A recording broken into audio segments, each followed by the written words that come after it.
Now, you may think that I'm just a disgruntled student who is completely fed up with school, someone who is exploiting the perfect opportunity to rant on about how difficult life is as a student. But that's not what I'm here to do. Everybody here at some point has been a student in their life, all understanding the frustrations of school.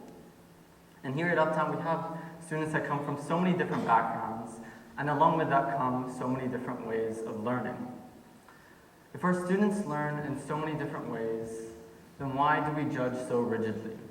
Why do we set such narrow and specific ways of judgment?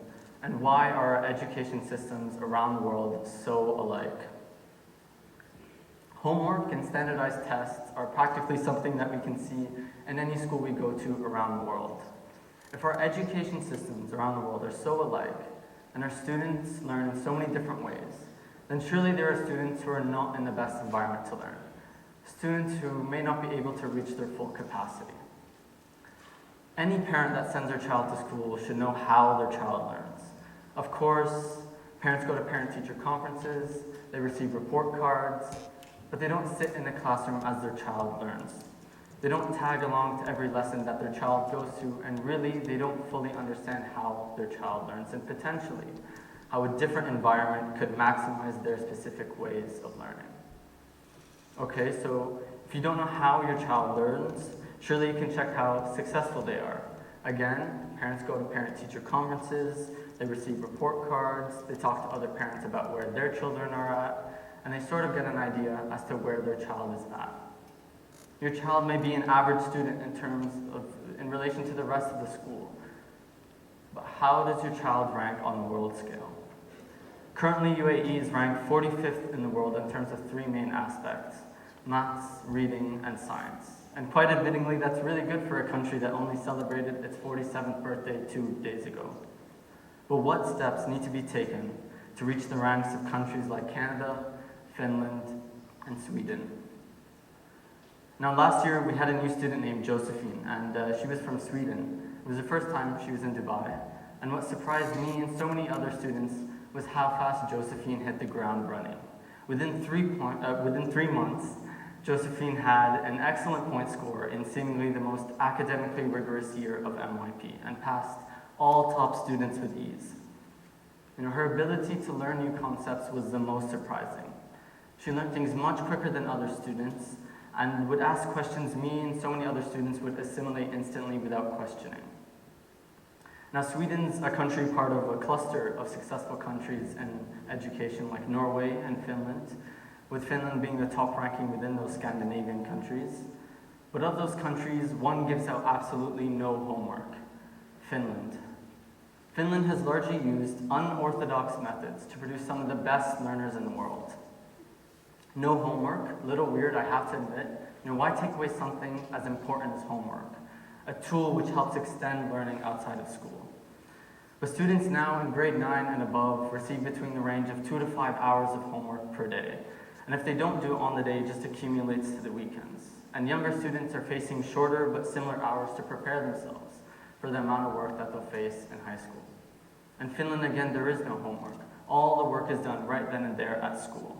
But instead, there is home learning.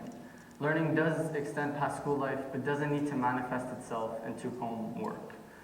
A conceptual understanding is developed at school. A foundation is built in school in order for students to carry that foundation and continue learning at home.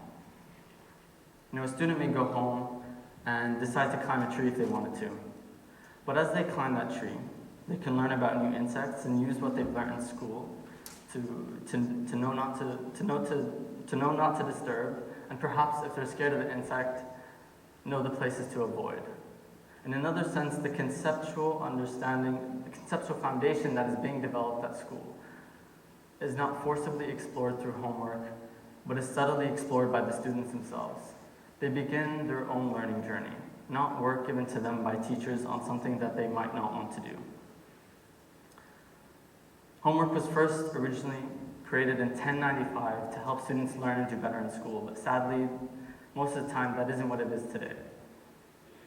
What homework was originally set out to do isn't being pursued, and now we require students to know things rather than learn things. Although home learning is a very attractive idea, I'd be very optimistic to say that I'd be able to complete all my internal assessments at school. It would just not be possible, and there are definitely going to be times where students are going to have to do work at home. But Finland's education system keeps the concept of home learning as a pillar as to how they educate their students. In addition to no homework, Finland's education system has no standardized tests. Finnish students don't take any standardized tests. They do a few, and even then, they're asked if they'd like to participate. Most of the time, they do, and usually out of curiosity, but it's certainly not something that they lose sleep over. Now, I'm sure students and perhaps even parents here have heard the phrase, answer the most correct answer. Now, what does that even mean? Standardized tests are already difficult and have also proven disorienting for top students. Standardized tests, for me and so many other students, standardized tests is only more pressure on top of our already difficult studies. And for some standardized tests, students can only take it once. They get one shot at it, one opportunity.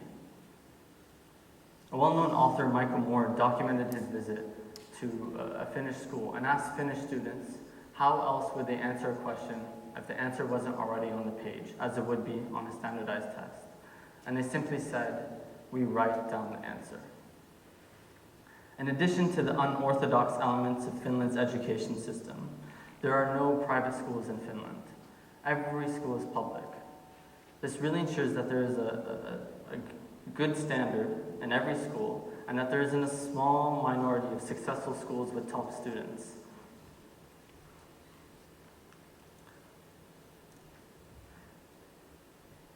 With this, parents don't necessarily need to go school shopping. I'm sure parents here have had to compare prices, compare curriculums, and perhaps even compare the strength of certain departments. But monetizing education is necessary. To run a school like this, large sums of money are required. And in addition, the highest educational institutions in the world charge the highest prices.